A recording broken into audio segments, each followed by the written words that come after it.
This is Beyond BJU, Exposing Fundamentalism. I'm your host, Andrew Pledger, and I'm a survivor of Bob Jones University. BJU is a fundamentalist college with its roots in white supremacy and is known for its culture of indoctrination, conformity, and control. Its influence extends beyond its campus, impacting Christian schooling, politics, biblical counseling, and evangelical Christianity. The school serves as a hub for churches, schools, and camps, and these institutions perpetrate its abusive teachings and practices. This show explores these areas of influence and amplifies the stories of those who have been impacted by Bob Jones University. This is Beyond BJU, Exposing Fundamentalism.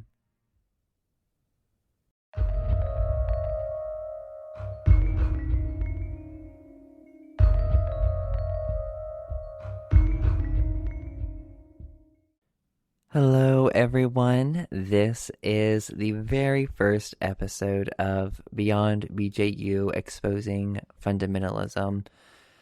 And I am so glad that this podcast is here. I created the limited podcast series called Surviving Bob Jones University, a Christian Cult.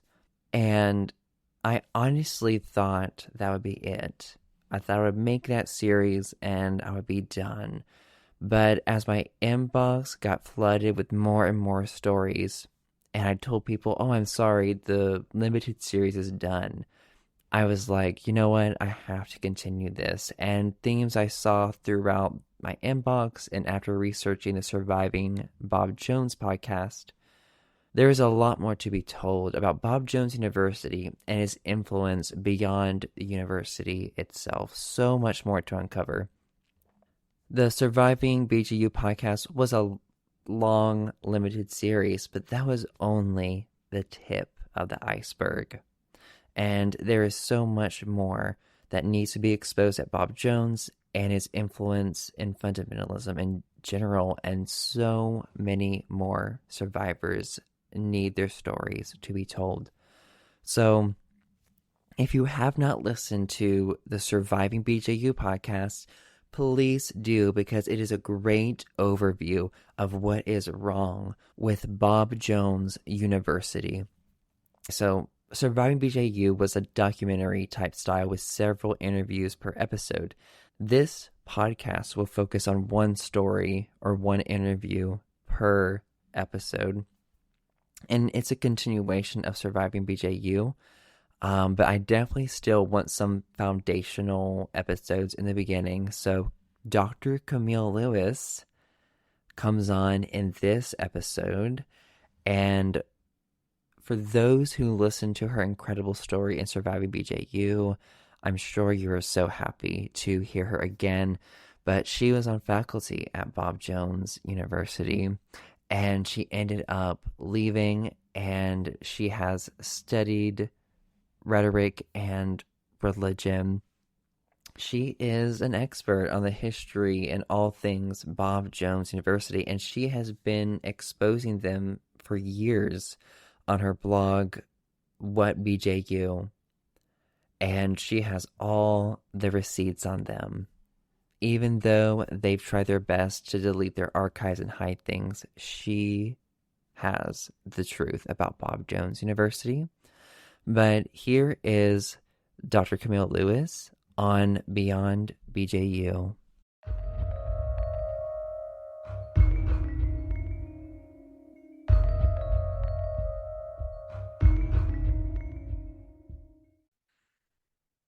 I am so happy to have you back on the show. I've just been since you booked this episode, I've been just looking forward to talking again. And I know we'll talk about updates on things later on. I love talking with you too.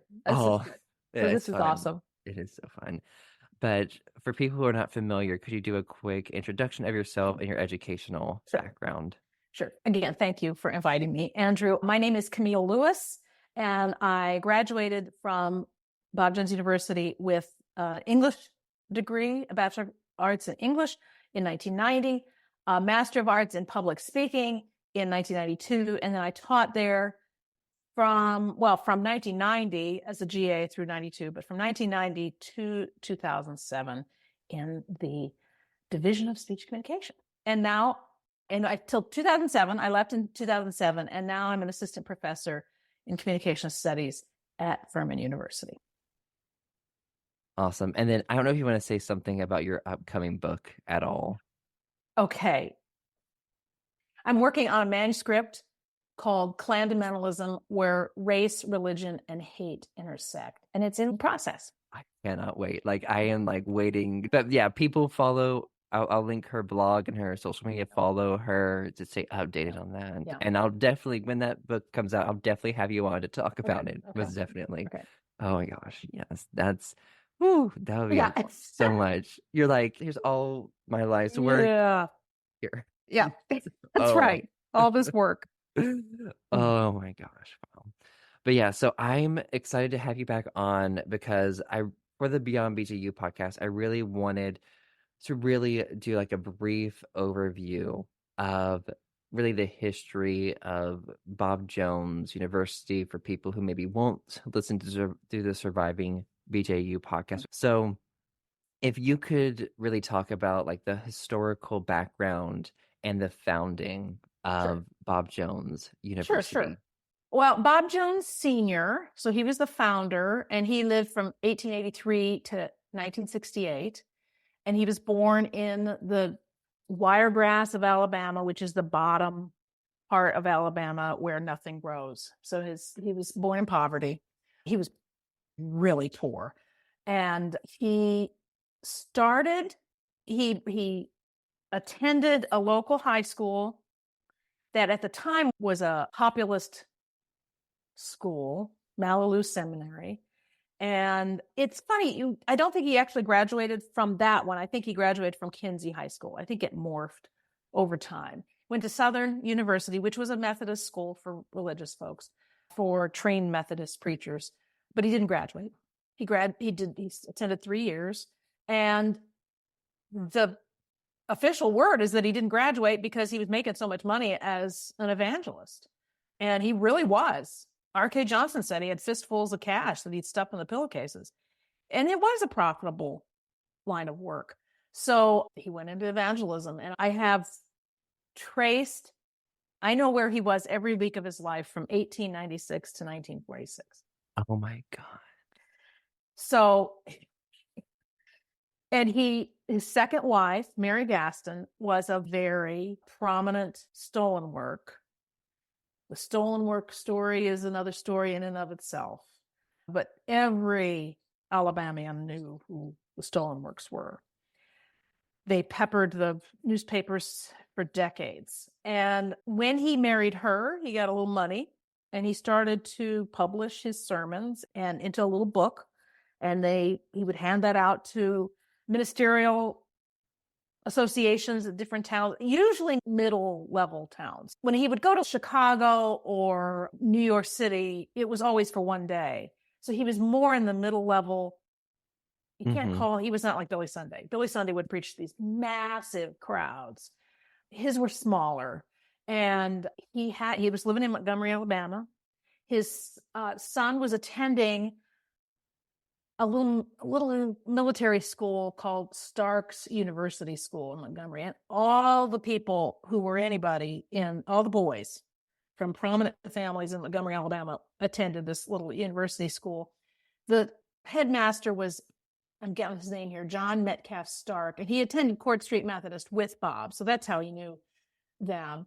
And the school was right across the street from Martin Luther King Jr.'s church, by the way, in Montgomery. So there's Dexter Avenue Baptist, Black Baptist Church, and Stark's school was right across the street from that. And when Bob Jr. graduated from that school, which is like middle school, that's the best way for us to understand it. It was right around the same time that Billy Sunday's sons were giving him trouble for drunkenness, not taking care of their families. Their daughters-in-law were suing Billy Sunday and Nell Sunday for money to take care for to take care of their grandchildren. And I think Bob was getting a little worried about Junior because he was a troublemaker. His own sister-in-law said, "Oh, I know that." Now, this is in his memoir. "I know that boy. He's the one that tries to pull the streetcars off the tracks in Montgomery." So he was a troublemaker. And I think Bob was a little worried about sending Junior off to school. So he started his own school. So that, I think, was the main motivation. He didn't want him to be a bad testimony and ruin his evangelism career. So, it fits because every time the Bob Jones universe expanded was when a generation was coming up through. So junior high, the Bob Jones Junior High started with third. Bob Jones Elementary School started with third's kids. So it expanded. And at the same time that he was looking for something to keep his son close, there was a ruthless imperialist named Minor Keith who was trying to develop the panhandle of Florida. Oh, boy.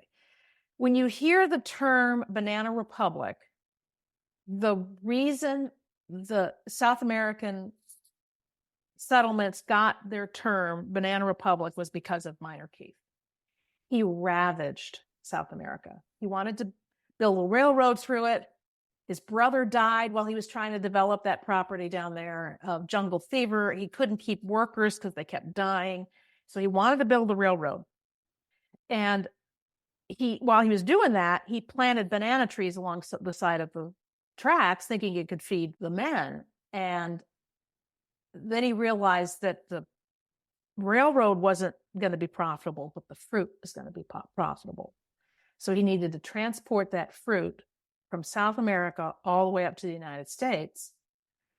And he needed a port that he could control in Florida so they could get the fruit to Atlanta and then it could disperse. And so he eyeballed Panama City. And there was a mayor there, Robert Lee McKenzie, who wanted to boost the town. And so Robert Lee and Bob Jones and Minor Keith all consorted to develop that town so that bananas could get across the United States. So Minor Keith started United Fruit Company. So if you want to, if you just look at any history of bananas, Minor Keith is at the forefront of that. He was just ruthless. And so he said to Bob, "Help me sell property here in Panama City, and you can have some of it for whatever you want." He said he was going to build a school. So he was hawking vacation homes down there in Panama City. And then when did he start building the school? 1926, and then it opened in October of 27. Okay, and then the school did move to Cleveland, Tennessee. In 1933, there was, if you look at the records from the Panama or the Bay County folks, they say that he left town in the middle of the night. And he wrote letters to Mackenzie's sister-in-law that said, "I'm sorry that we did that. I hope we'll still be friends." But so it was the Depression. He was running out of money. The people weren't, Minor Keith had left. He hadn't finished developing, putting in the sidewalks and the sewers. He left and went to Tampa. So he wasn't going to stay along anywhere. That was what he did. He was ruthless. And so he ran out of money. And so he went up to Tennessee thinking, he said, that it was to be more centrally located. He was there until 1946, claims that he ran out of room. I don't believe that. I think the town was never Panama City is this really tiny town. Cleveland, Tennessee has a lot of fingers and a lot of religious pies. And I just don't think they were that impressed with. Yeah, that's something I realized as I've been researching more, that Cleveland, Tennessee is there could probably be a podcast just about Cleveland, Tennessee. Oh gosh, yes. And the religious influence in that area. And it's a border state. So it is in the center of the United States, or more than Panama. So they have a lot of streams flowing through there, and they just weren't impressed with Bob. He was also, there's some rumor, and I haven't pursued this a lot, there's some talk that he had his students work in local businesses. That was their work scholarship. And he wanted the businesses to pay him for the students working. And they were not they didn't like that. And I think Yeah. that probably was the impetus for him to move. He claims, Dan Turner claims, that he looked at Hendersonville and other places. I think that Strom Thurmond saw in, who's planning his Dixiecratic Revolution for 1948, Strom Thurmond saw Bob as a way of securing the upstate for his support for a presidential run. Politics. Yeah. Oh, okay. Because the state of South Carolina, everything's deep south except Greenville County. And so if Strom could get a stronghold in Greenville County, then he would have more of a foundation for his presidential run. So that's why they picked here. Okay, and that was what year when they got in Greenville? They started building in 46, but they opened in 47. Okay. Yeah. And then something I'm curious about, separation is such a big part of fundamentalism and this institution. Was he always touting that from the beginning, or was that something he maybe harped more on when the civil rights movement happened? Or what do you know about that? And I know you've talked about separation is code for segregation, which is really eye-opening to me. So if you want to dig into that. There's a text from 1958. Bob Jones Jr. was going to go on NBC with I believe it was a half-hour show where he was going to give this speech. And they canceled it, but he published it later, where you can see that Jr. is using those terms interchangeably: segregation, separation. So what had happened, you don't really hear him talking about separation, Bob Sr., in the early years at all. He'll talk about living right, and he'll talk about voting right, and he'll talk about those kinds of moral things, but he's not really talking about being separated like I heard. And I don't even know that you heard it so much in your time, but it was a big deal when we were there. Separation. And it really got rolling with Billy Graham. In 1953, at his Chattanooga crusade, Billy Graham saw the ropes, and this is in his memoir, saw the ropes that were going to segregate the audience, and he pulled them down. And he said, if these go back up, I'm leaving. I'm not going to do this. And at least one usher quit in protest. The newspapers said nothing. They didn't want to talk about it.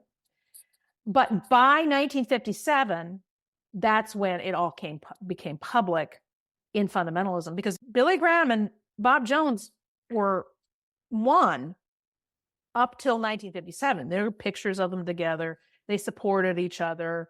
There's a lot of cross-pollination between those two camps. But in 1957, Billy Graham was planning his New York City crusade, and he had Martin Luther King Jr. pray. And that was beyond the pale. And after that, he was off the sword of the Lord. The Bob Jones University students were forbidden from praying for the Billy Graham revivals, which is mind-boggling. And so about 57 is when you really hear this conflation. And then conflation of segregation and separation. And then it whittles away to just separation, because that sounds better. Yeah, I can. And then there's the 1960 sermon. Oh, which I can tell you about. Go for it. On Good Friday, 1960, Billy Graham wrote in his syndicated column that Jim Crow must go. He was trying to get white Southern Protestants to desegregate. Eisenhower had asked him to convince white Southern Protestants to not be so rotten about race. And so Billy Graham took up that mantle. And so he said that on Good Friday. So that's the day of atonement, if you will, for Christians. On Easter morning, Bob Sr. was so angry that he went to his radio station over there on Wade Hampton. It's sold now. It's not even with Stuart Epperson anymore. Sorry, that was a distraction.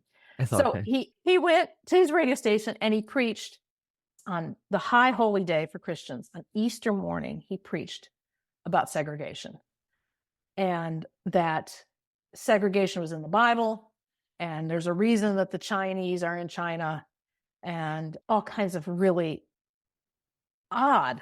It sounds odd, but frightening to us to read it today. And then they transcribed that, printed it up, and everybody from then through at least my freshman year in 1986, we all had to sign off in orientation that we read that sermon. It was that important.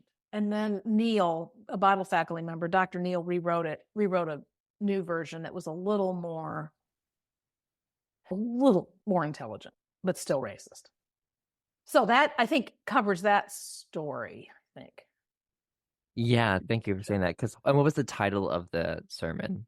Oh, is segregation scriptural? So, okay, yeah. So he painted this very black and white view, like if you are against segregation, you're against God. Yes.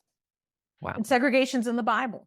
And God designed us to be separate. And it's good that slavery he doesn't say it quite like this, but he's saying basically it's good that slavery happened because that's the way we brought Christianity to those people in Africa. And it would have been better if they had stayed there. But now that they're here, it's good that we have witness to them. Oh, wow. I've got an article about that's published with this. Anybody would like that. I know you can only say so much about this, but I know he was cozy with the KKK. He was very I know, and we know there's deeper than that, but I don't know you can say the facts yet. It is the thing that, this is me being personal now. When you think about the fact that they got so bent out of shape, if a student listened to Sandy Patty, and boy, that sounds really trite to say it now, or if Billy Graham is praying with Martin Luther King Jr., that they were so worried about their groupings that it is obvious that when he is raising money for the Klan, supporting Klan candidates, going to bat for the Klan over and over, and when you really get into the granular perspective on Montgomery politics, it all becomes clear. So that's what I'll say. Got you. Okay. I know. I'm so excited for your book because I know it's going to reveal so much more. Oh, yeah. And it's going to, because it's crazy to me because because I know it's deeper and your book will reveal that, but so many BJU loyalists defend him and that association. Like, oh, he was only. Or they'll say everybody was a Klansman. Well, no. Oh my goodness, no. And that's what got him in trouble in Montgomery, is because the people, the powers that be, the judges, the mayor, were saying, no, they were institutionalists. They were arguing for the law, and he was not. The Klan had as bad a reputation in Montgomery, Alabama in 1927 and 28 that it does now. It was the same. Okay. Got you. And then, so Bob Jones Sr., he was president from, what were the years of his presidency? Through to the Cleveland years. Because I know, was when he went to Greenville, was that when Junior took over? Or was it before that Junior took over? Junior was president in Cleveland. In Cleveland. Okay. So in the 40s, at least, Junior became. Yeah, somewhere around there. So he was born in 1911. And probably around World War II. Okay. Being president. And then in third was somewhere in the 70s. He was there a long time. Mm-hmm. Oh, he loved that power. Oh boy.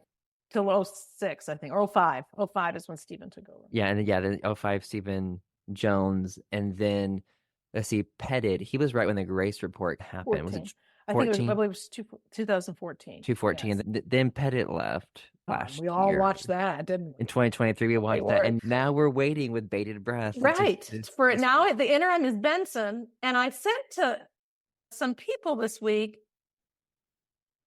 Benson's not acting like he's going to get the job. I know, it's interesting because I was recently recording an episode with the Preacher Boys, and I was like, a lot of survivors think it's going to be Ellen Benson, but if it's not, I'm really curious to who it's going to be. I got confirmation this week it's not. It's not going to be. Because what all kinds of colleges do is that when they put an interim in place, they make the interim does all the hatchet work. That's how it works. So he does all the mean stuff and then he leaves so that the new guy has a clean slate. And that's what's going on. Benson is considered too much Pettit. Yeah. He's not conservative enough. So Oh, wow. Interesting. Yeah. Okay. There's a big. And that's something. It's going to be a blow here. We'll get into the updates in a second. But Something that like makes Bob Jones stand out in the world of fundamentalism is its focus on art. Mhm. And that's always been an issue in fundamentalism. So much Right. is the expression of art itself.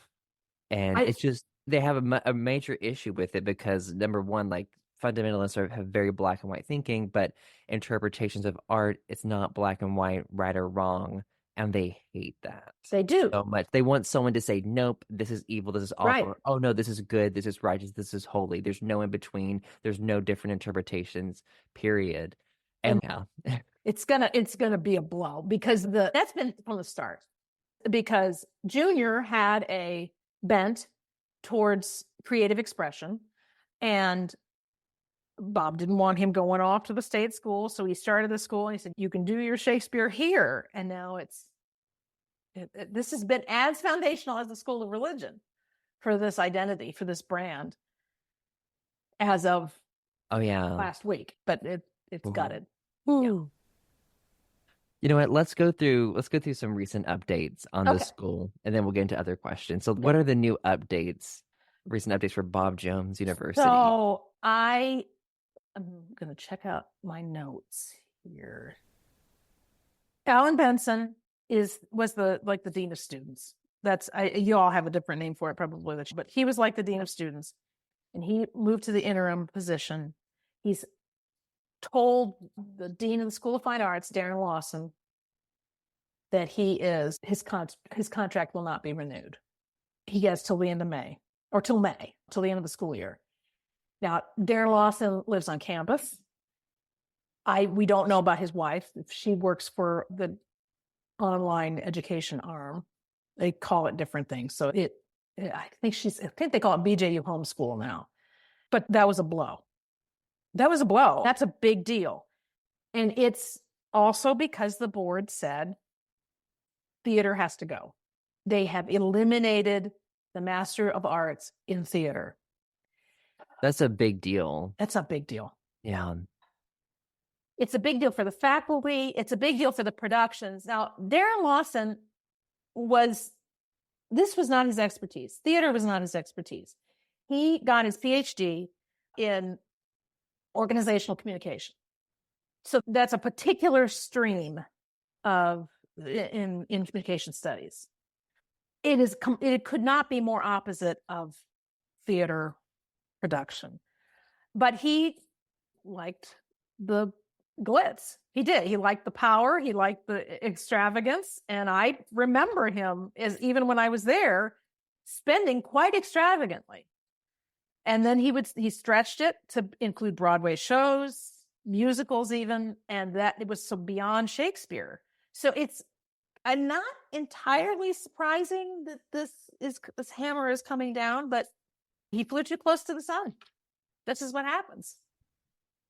And like, how many? I know there's a bunch of fine arts faculty they did not renew. How many people did they not renew? Last I heard, 19. But I don't know if some of those are retirement.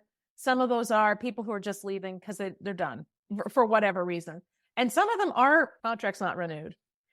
And this is a blow. If you don't have theater faculty, You can't have any production. And if you don't have theater faculty, you won't have theater producers, the costumes and the wigs and the makeup and the sets. You won't have any of that in 4 years either, because you're training the next generation of people who are going to do your job. So I guess it's kind of a big deal. Ooh, wow. Gutting is the term that's being kicked around, that they're gutting the theater department. Okay. Yeah. Thank you for those updates. And then, something else I wanted to move on to. Because there's so many controversies. Yeah, which one should we pick? There's so many controversies at Bob Jones University, but I was wondering if you could discuss the notable events and the controversies at BJU over the years. Over the years. Okay. So, in a family-run business, you really have two kinds of controversies. And in a sense, it's all kinds of controversies you have with any family. So they're internal and the external. Firing Pettit was a family controversy. It's an internal controversy. In many ways, it's no different than the controversy with Ted Mercer, which was in the 50s, there was an administrator that the Bob Jones family thought was too popular. And so what had happened was that Bob Jones Jr. was sick. He had, I can't remember what problem he had, pleurisy. I think it was something with his lungs. I can't remember. He wasn't feeling well. And so Ted Mercer took his place while he was recovering. And I think Junior then got better and they needed to get rid of this guy. So they created this turmoil over the fact that, and Dan Turner still repeats it, they start rumors that he was inappropriate with male students. So they imply that he's LGBTQ. This was in the 50s. It doesn't seem likely that he was LGBTQ, but that's what they're still implying. And they had to kick him out, and there was this mass exodus. This was in 53. Mass exodus. Similar to Pettit, was a popular president that they didn't like, so they got rid of him, and there was a mass exodus. Similar kinds of things. In 2008, a bunch of us alumni asked BJU, and I was part of this, to reconcile and repent of their racist practices. And in typical fashion, BJU knew, we were very public about when the deadline was for signatures. And just one day before that deadline, they announced their statement on race and their apology. It's the same thing in 2011 with Do Right, BJU. The Do Right and Please Reconcile were both alumni efforts. And with Chris Peterman, that was an internal. Yeah. But as soon as you criticize, as soon as you speak up, BJU then thinks you're an outsider. So internal controversies become outside controversies. And that's just always the way it is. You cannot be inside and be critical, because then you're out. And that is a typical process for any authoritarian group. That's what I was going to say. Any authoritarian cult group, yeah. Yeah. Very typical. Yes. Ooh. Yeah. Ooh. And, ooh, yeah. Oh, wow. But with the race thing, like, they banned interracial dating and marriage until 2000. Right. And even after that, it was, you had to get permission to date outside your race. And I'm using scare quotes, from your parents. And I don't know if you know this, since you were later in the conversation, but the way they defined race was odd. They would try to expand the definition of white as much as they could. If you were a person from two parents of the same race, so if you had two black parents, then you were black, and that was no question about it. But if your parents had mixed racial heritage, then you would go before a committee and get evaluated for how you looked. And the committee would decide if you were white or something else. So I know a brother and sister pair who the brother was considered white and his full sister was considered Asian. Wow. So, but that ended presumably in 2000. And I think it really did end when the Joneses were not in the top seat. I don't think it's imposed in the same way it was even in 2001, 2003, etc. Yeah. And let's see, I know another big part of Bob Jones' controversies is the Grace Report. Oh my gosh, which again, that's covered a lot in the Surviving BJU podcast. So I don't know if you want to give a quick overview. So the Grace Report was in 2011, Do Right BJU formed among alumni and students to get Chuck Phelps off the BJU board. Chuck Phelps was on the board of BJU after he had protected a member of his church, Ernie Willis, who was a convicted rapist, and had shuttled his victim out of state so the police couldn't find her. They, right before the protest, however, in typical BJU fashion, they took him off the board. And that's the way they do it. They try to always say, well, we were going to do this anyway. That's not true, but that's what they always do. So that was a lot. That caused a lot of attention. And I think that and the federal law was changing about how college campuses were going to be held accountable for sexual assault on campuses. And I can show you the timeline. The federal law was changing. And I think BJU got a little bit concerned. They really do fear the federal government most of all. In typical white supremacist Southerners, mostly, they fear the federal government most of all. So they hired Grace, I think they considered it would be a soft investigation. I think that when Pettit came out at the end and said they found nothing, I think that statement was basically written from the beginning. They were just going to presume that they would say that nothing was found, when we all know there are 300 pages of something that was found, and a lot of something. And that's when in January, when they fired Grace, that's when they started to realize, oh, this is going to be bad. So they fired Grace in January of 14. Yes. And then rehired them. Yeah. And then got Stephen Jones out for health reasons. I'm making scare quotes again, and put Pettit in. And Pettit gave this meaningless statement about how there was nothing there. And the survivors, those people who interviewed and talked about how they were victims on the BJU campus or in the BJU orbit, all that agonizing stuff that they had to endure and expose was basically they had their noses, the BJU thumbed their noses at the victims. If nothing was okay, so they can check a box that they have sexual assault reporting training, but based on your interviews with current students, they haven't changed anything. Yes. Oh my gosh. Yeah. It's just, that's probably the hardest part of making the Surviving BGU podcast, was reading the Grace report. And gosh, and I think a lot of people have not read it, and that's why I read a lot of portions from it on the other. That was good, because I'd forgotten a lot too. You can't remember everything all at the same time. Oh my gosh, it's a lot. It is a lot. And one of the things that I contributed to that investigation was a sermon from 1911, and it was Bob Jones' most frequently preached sermon. He preached it more than any other, more than Perils of America, more than Unbeatable Game, and that was his Modern Woman sermon. And what continues to strike me about that is that in the Bob Jones universe, women have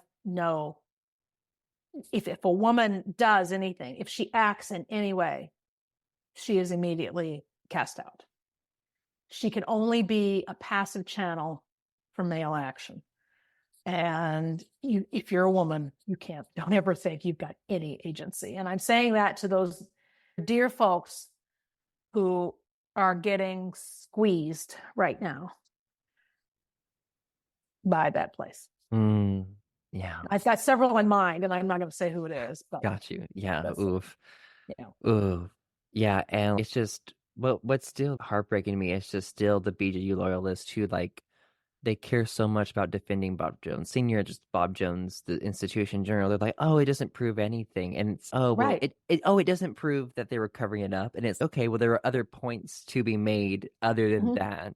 Let's protect the reputation of Bob Jones. And I was surprised by how much Grace, and for people who aren't familiar, it's an organization that stands for Godly Response to Abuse in the Christian Environment. It's supposed to be an outside independent organization, this Christian based, that just investigates abuse in these Christian institutions. And started by Billy Graham's grandson. Oh, that's right. Oh my gosh. When I heard about Grace, I'm like, oh, well, they're gonna want to be biased towards these Christian institutions. But I didn't really see that in the Grace report. I saw a lot of still like nuanced perspectives and understanding every single angle that you could and getting all of it. Right. And I agree with you. Yeah. I was like surprised. It was big work. Yeah. It was big work. Oh my gosh. Yeah. So Whew, yeah, so Grace and I think they still, like Erin Birchfeld, she talks about how they haven't done a lot of recommendations, still let Jim Berg speak and spew his shit everywhere. And Yeah, and Mazak and Third, all of those people were supposed to get some kind of a slap on the hand. but they did not because they are authoritarian males in that environment that prioritizes their positions of power above all else. You Yeah. said it. There we go. There's your thesis. There Right there. Awesome. Well, okay, let's see. I'm looking at the notes. Go ahead. Yeah, Sorry. the question is, so how has BJU evolved and adapted over the years in response to societal changes and cultural shifts? BJU is I think people don't understand how skilled these organizations are at testing the winds, the cultural winds, and finding the best path forward for them to endure. They adapt very well. They're shapeshifters. They adapt very well. And so they'll lick their finger and stick it out in the wind, find which way the wind is blowing and go that direction. It has always been a political organization, always. So that just as the Republican Party can adapt to whatever is in the wind, so Bob Jones University can adapt to whatever is in the wind. So you take the issue of LGBTQ rights. Now they've adopted the phrase same-sex attraction. That's how they talk about it, and they even throw it out at SSA, which is weird to hear, but they've adapted to that. It means the same. They're acting the same way, but they just shifted. Or with young Earth creationism, you mentioned that too. I remember when I was an undergrad hearing Bob Jones Jr. say that he was a gap theorist. And I remember him saying from the pulpit that the science faculty had a range of creationists. They were all creationists, but there were old Earth creationists on there. There were young Earth creationists on there. Gap theory is the idea that there is a gap between Genesis 1 and Genesis 2, a gap of many years where the Earth aged. And that was a very typical idea in the 19th century. So it's not that shocking that Junior would have that idea. But when they got TRACS accreditation, they had to be only young Earth creations. That was the standard. So that's when they got harsher on creationism at that moment, which you wouldn't think. You think they've always been the same. Well, they haven't. They haven't at all. So they're very good at changing that. Can you think of any other controversies that you might have on your mind? Oh, okay. Well, there's Bob Jones. Sorry, what's this? Triple stakes. Bob Jones the third. Bob Jones the third in 1980, calling for this, like in the White House, calling for this stoning of gay people. And of course, once the internet brought that up, and it's funny to me because he apologized Sort about of, right?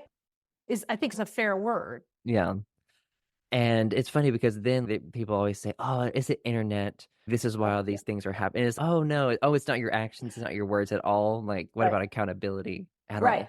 No. Right. And they'll say those infamous sermons in, I think it was December 2013. I don't know if you heard about those. Stephen Jones was still president, and and I have the sermons if you wanted them.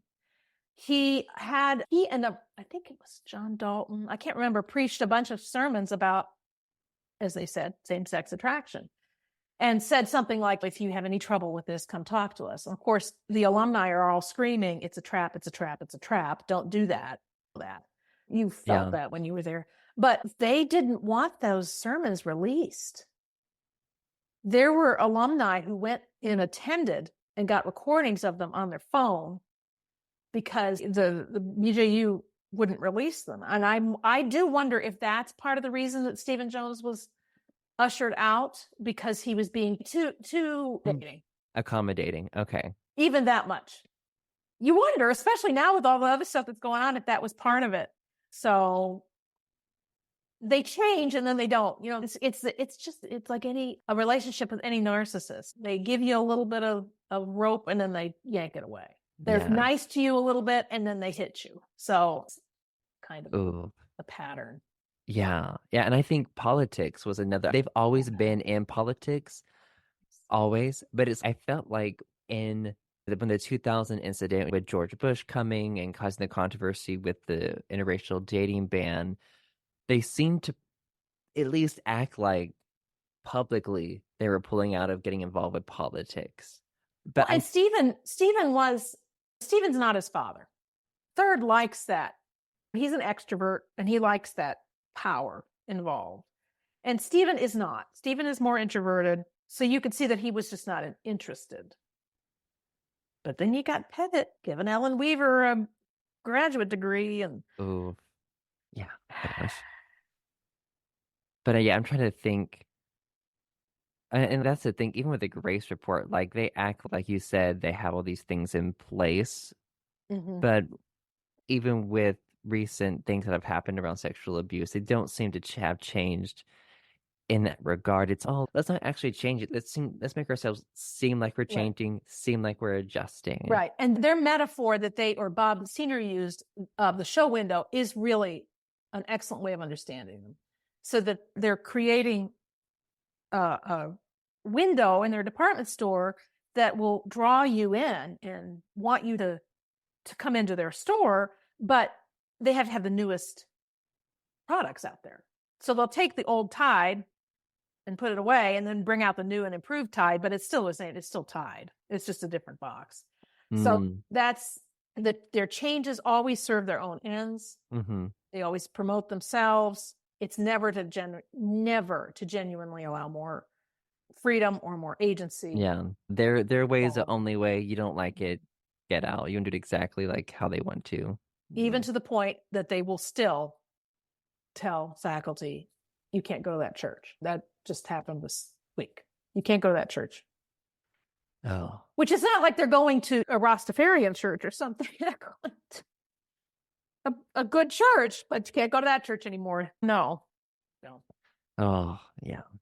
But something else I want to dig into is really the impact that BJU has had on the broader fundamentalist Christian movement. So digging into the prominent fundamentalist leaders connected to it, so their mission boards, some major churches, their books, their homeschooling curriculum. That's a great question. That's a really great question. And I have different avenues of that. For instance, evangelicals broadly think of Bob Jones University as just that kind of that crazy relative that you have to talk to at Thanksgiving. It's like they tolerate it. And in that way, when you have a relative like that, you're putting all the family crazy on that relative, but yet you're still invited to Thanksgiving. He's still part of the fold and you're glad he's there because he makes you feel more normal. When Bob Jones Sr. was alive and when he was prominent, because by the time they got to Greenville, he wasn't traveling as much. Before that, he was pretty prolific. He had 600 in the between 1901 and 1946. So that's 45 years. He preached in 600 discrete events in over 400 cities all over the country. And 160 of those were multiple day campaigns. So that's a lot of influence. Yeah. And it's dotted all over. When you look at the board of trustees over the years, and the board of trustees used to have 100 people on. Sachs made them narrow it. Oh my goodness. There are a lot of Christian broadcasters, lots of businessmen. They have musicians. So there was a lot of control that they had over those groups. When it comes to homeschoolers, that's an interesting one. So BJU started, or Bob Jones III started BJU Press right after Abeka started. So Arlen and Becca Horton started Abeka Books down in Florida at Pensacola Christian College, and they're BJU grads, and Bob III was jealous. So he immediately started with, the first book was George Mulfinger's Earth Science textbook. And it was a reaction out of jealousy. Now, it's persisted, and it is the most profitable arm of Bob Jones University. From what homeschoolers tell me, they don't like it. which is interesting. So homeschoolers don't like it because there's too much that they don't reach out enough. If a homeschooler wants to use curriculum, they tend to use a Becca if they're fundamentalists, which is really weird. I think they're just not good at the friendliness. The customer relationships. Yes, that's it. Yeah. So if you're going to use BJU homeschool, it's because you're a BJU grad. That's usually what happens. And they used to have the HELP conference in the aughts. It was really interesting to me and scary because I remember John Oliver, he did an episode about on homeschooling, Right. and Bob Jones Press was featured. It was a Becca, it was Bob Jones Press, and then ACE. Oh, okay. Right. Well, the guy who started that was ACE was talking about a BJU grad. I have a I did not know here. that. ACE was started by a BJU grad. Donald Ray Howard. He attended in 1960. Wait, he received a Ph.D. from BJU in 1968. Oh my gosh. Okay, wait. So you're saying so also a Becca was started by BJU grads. Arlen Horton, yeah. And then of course there's the Bob Jones there. Oh, that's okay. Yeah, I have a list of prominent BJU alumni. Some of them didn't graduate, And I can go through it. Oh my gosh. Okay, so that's because John Oliver was saying all of these are the most influential homeschool programs in America, and wow, all of them were influenced by BJU. Oh my God. Yeah. Wow. I get Grant my husband teases me because I'm always saying, well, he's a BJU grad. Because I have all of this ridiculous knowledge in my head. But yeah, the evangelical world doesn't like to say that it's a big influence, but it's a huge influence. John MacArthur attended Bob Jones University out in California. His dad was on the board. Fred Phelps, the man who he's dead now, but he holds up the signs at Westboro Baptist Church in Kansas. Okay. He attended Bob Jones.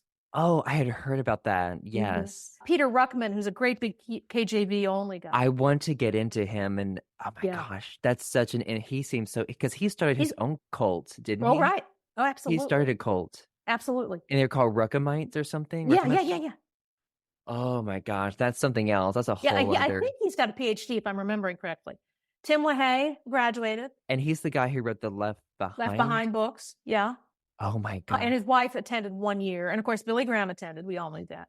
Catherine Hellman, who is an actress, she's the mother on an old sitcom, Who's the Boss? And she was on Soap. She attended. Joel Bieber. Have you seen those ads for Joel Bieber, the lawyer? Yeah. He's got his dog. Yeah, he attended. I got you. Yeah. Asa Hutchinson, of course. There's a man on the Southern Poverty Law Center's hate watch list down in Georgia. His name is John Weaver. He's a graduate. Then you get some interesting people like Robert James Billings graduated in 1956, and he was the founding president of Hyles-Anderson. Oh my God. Yeah, and he ran for public office here and there, and he worked for the Reagan administration. Oh my God. From 1981 to 1988. So that's interesting. Yeah, and for people who aren't familiar, Hyles-Anderson College, go listen to the Preacher Voice podcast. There you go. To learn more about that. That will fill you in a lot. But but basically, it's attached to this church, First Baptist Church of Hammond, Indiana, which it was like the most influential independent fundamental Baptist church started by cult leader Jack Hyles. Oh my gosh. And there could be, oh my God. Anyways, listen to the Preacher Voice podcast. Yeah. I am having him on this show to talk about the IFB movement because they're connected to Bob Jones. Bob Jones has their own IFB circles, and they have those relations. Anyways, they brush up against each other for sure. They do. Absolutely. So he'll talk more about that in a later episode when I have him on. But with the influential people, what are some other names? Ray Godwin is a local lawyer who a graduate from 1979, and he was directly involved with the infamous Baby Veronica case, which is an adoption that kind of went south. Steve Livesay was president of Bryan College. He's a graduate. Who Garrison Keillor is? I do not. Okay, he's a kind of like a contemporary Mark Twain. He started Prairie Home Companion. His sister attended Judy. Dwight Longenecker, have you heard of that name? He's a local class of 78. He was a ministerial student at Bob Jones. Then he converted to Episcopalian. And then he converted to Catholicism. So he's one of the few married Catholic priests in the country. Oh. He's local. Isn't that interesting? Yeah, that is. And yeah. So, oh boy, there's a Joaquin Sullivan was part of a documentary from, I think it was 2006, called Join Us. He was my student. I remember him. He was a pre-med major. John Piper up in Minnesota. His dad and uncle and all his aunts graduated from Bob Jones. Oh, listen to this guy's name. Ferris E. Scoggin. That was his name. Why did his mother name him that? I don't know. Ferris E. Scoggin. He was a class of 57. His older brother was Robert Scoggin, and he was the Grand Dragon of the KKK in South Carolina. Oh. Yeah. There was Stuart Crane, was the dean of the School of Commerce at the time, instead of School of Business. He was a big guy in the John Birch Society. Okay. Yeah.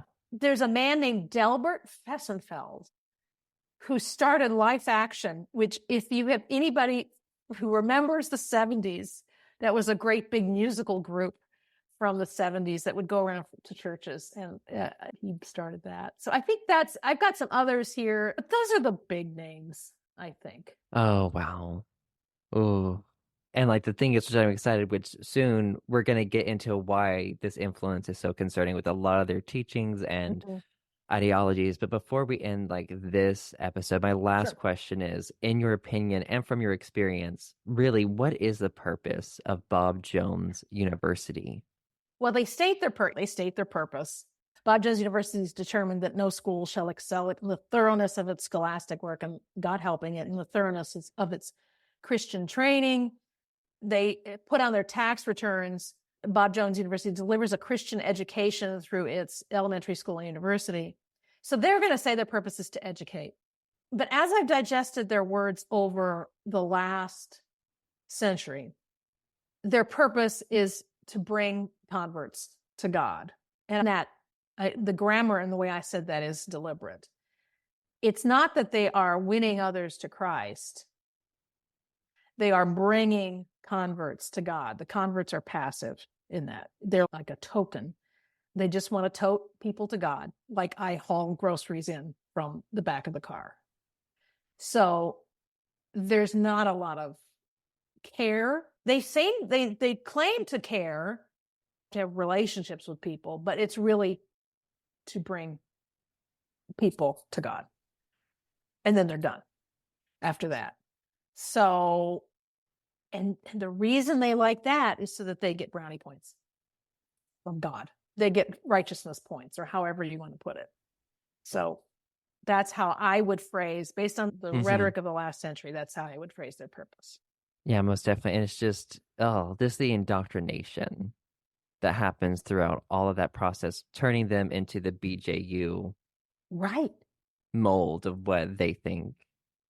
Which that's another thing. We'll probably get into that in the next episode. Yeah. But is there any last few things you want to say in this episode? Because this was like the episode focused on the history, which is it was a lot to cover. So we did it. I feel like we did a good overview. I think we did too. Let me see. Let me just look at. No, I think that's good. Okay. I think I got the big Perfect stuff. Yeah. Okay. Awesome. Well, thank you so much for coming on this episode, and for people listen to the next episode we're about to record.